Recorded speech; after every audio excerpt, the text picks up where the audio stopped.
অহংকার, অহংকার এবং হিংসা। একজন বড় আলেম হইতে পারে কিন্তু তিনি অহংকার মুক্ত না, অহংকারী, তিনি হিংসুক। তাহলে এই লোক জীবনে কোনোদিন বড় আলেম হবে কিন্তু হেদায়েত পাবে না, যার মধ্যে কিবির আছে আর হিংসা আছে। দেখেন নূহ আলাইহিস সালামের যুগে নূহ আলাইহিস সালাম যখন জনগণকে দাওয়াত দিতেন, জনগণ কি করত? আল্লাহ পাক সূরা নূহের মধ্যে এই কথা বর্ণনা করেছেন, ওয়া ইন্নামা কুল্লামা দাউতুহুম লিতাগফিরা লাহুম, রব্বুল আলামিন আমি যখন আমার জনগণকে দাওয়াত দিতাম লিতাগফিরা লাহুম, তারা কিভাবে আল্লাহর কাছে মাগফিরাত পাবে সেই পদ্ধতি শেখানোর জন্য, জালু আসাবিআহুম ফি আদানিহিম, রব্বুল আলামিন আমার কওমের লোকেরা তাদের আঙ্গুলগুলোকে কানের ভিতরে ঢুকিয়ে দিত, ওয়াস্তাগশাউ সিয়াবাহুম, আমার দাওয়াত না শোনার জন্য তাদের মুখের উপরে পর্দা ঢেলে দিত, কাপড় ঢেলে দিত, ওয়াস্তাকবারু ইস্তিকবারা, আর শেষ পর্যন্ত তারা অহংকারে বড় অহংকারী হয়ে যেত। বলতেছে হ্যাঁ আমরা বুঝি না, খালি নূহ বুঝে। নূহ কি পড়ালেখা করছে, কি ডিগ্রি, কোন মাদ্রাসায় পড়ছে, কোন মুফতির কাছে পড়ছে? নূহ আলাইহিস সালাম দুনিয়ার কোন মুফতি সাহেবের কাছে পড়ছে? কোন ইউনিভার্সিটিতে পড়ছে? কোন মাদ্রাসায় পড়ছে? দাওরা হাদিস পাস করছে? কামাল পাস করছে? মুফতি পাস করছে? তো কিছুই তো করে নাই।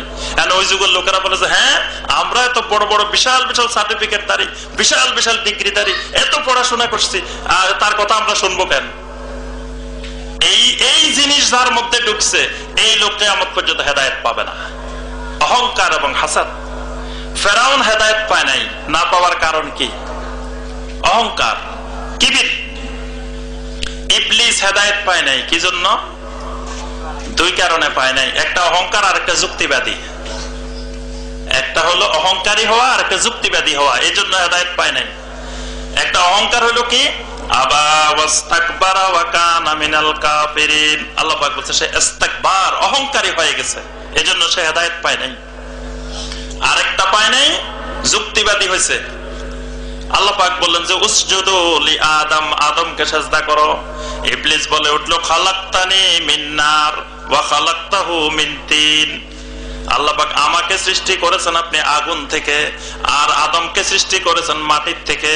তাহলে আমার যুক্তি বলে মাটি আগুনকে সিজদা করবে, আগুন মাটিকে সিজদা করবে না। ইবলিসের মতো বড় যুক্তিবাদী আল্লাহর জমিনে কেউ নাই। তার যুক্তিও কিন্তু ঠিক আছে যে আমাকে বানাইছেন আগুন থেকে, তাকে বানাইলেন মাটির থেকে, তা আমি আগুনে মাটির সিজদা করবো কেন? মাটি আগুনকে সিজদা করবে। এই যুক্তিবাদী প্রদর্শন করা আর অহংকার প্রদর্শন করার কারণে ইবলিসও হেদায়েত পায় নাই। অহংকার কাকে বলে? আল্লাহ রাসূল সাল্লাল্লাহু আলাইহি ওয়াসাল্লাম নিজেই সংজ্ঞা দিয়েছেন অহংকার কাকে বলে। অহংকার মানে শুধু স্বাভাবিকভাবে অহংকারী দেখানো, এটার নাম অহংকার না। আল্লাহ রাসূল সাল্লাল্লাহু আলাইহি ওয়াসাল্লাম বললেন লা ইয়াদখুলুল জান্নাতা মান কানা ফি কলবিহি মিসকালু হাববাতিন মিন কিবির। নবী সাল্লাল্লাহু আলাইহি ওয়াসাল্লাম বলেন কারো মধ্যে যদি বিন্দুমাত্র অহংকার থাকে সে জান্নাতে যাবে না। সাহাবায়ে কেরাম জিজ্ঞাসা করলেন ইয়া রাসূলুল্লাহ সাল্লাল্লাহু আলাইহি ওয়াসাল্লাম ইন্নার রাজুলা ইউহিব্বু আন ইয়াকুনা সাওবুহু হাসানা ওয়া না'লুহু হাসানা, কোন লোক যদি পছন্দ করে তার জামাটা পোশাকটা খুব সুন্দর থাকুক, তার জুতাগুলো খুব সুন্দর থাকুক, তাহলে কি সে অহংকারী হবে কিনা? নবী সাল্লাল্লাহু আলাইহি ওয়াসাল্লাম বললেন না, সে অহংকারী না। অহংকারী হলো আল কিবির বাতারুল হক ওয়া গামতুন নাস, অহংকারী হলো বাতারুল হক। বাতারুল হক, বাতারুল হক মানে রাদ্দুহু আল হুজ্জাহ, দলিলকে প্রত্যাখ্যান করা, হককে প্রত্যাখ্যান করা, এটার নাম অহংকার। বাতারুল হক, হককে মেনে না নেওয়া। হক কি? আমরা হকের সংজ্ঞা প্রথমে দিছি, হক হইল কোরআন, হক হইল সুন্নাহ। এখন আপনি কোরআনের আয়াত কারো সামনে পেশ করলেন, সুন্নাহ পেশ করলেন, হাদিস পেশ করলেন, এরপরেও মেনে নেয় না, তার অর্থ হইল এটা কিবির, এটা অহংকার।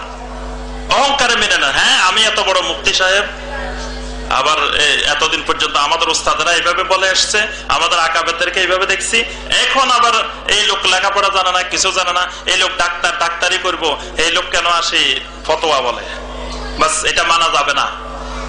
এটা হলো কিবির, এটা অহংকার। আল্লাহ পাক বলছেন আল কিবির বাতারুল হক, হককে প্রত্যাখ্যান করা। যার মধ্যে কিবির আছে, হাসাদ আছে, হিংসা আছে, এই লোক কোনোদিন হেদায়েত পাবে না। এটা হেদায়েতের প্রতিবন্ধক।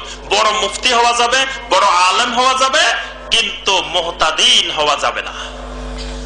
এবং আপনার ওই যে দলিল কোরআন হাদিসে পাওয়া যাবে না, সেই দলিল পাওয়া যাবে অহংকারের মধ্যে।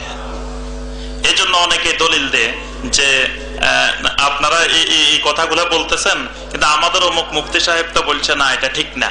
কিন্তু মুফতি সাহেব যে কথাটা বলছেন এটা অহংকারের দলিল, সেটা উনি এত বড় মুফতি সাহেব, উনি কি কম বুঝেন নাকি?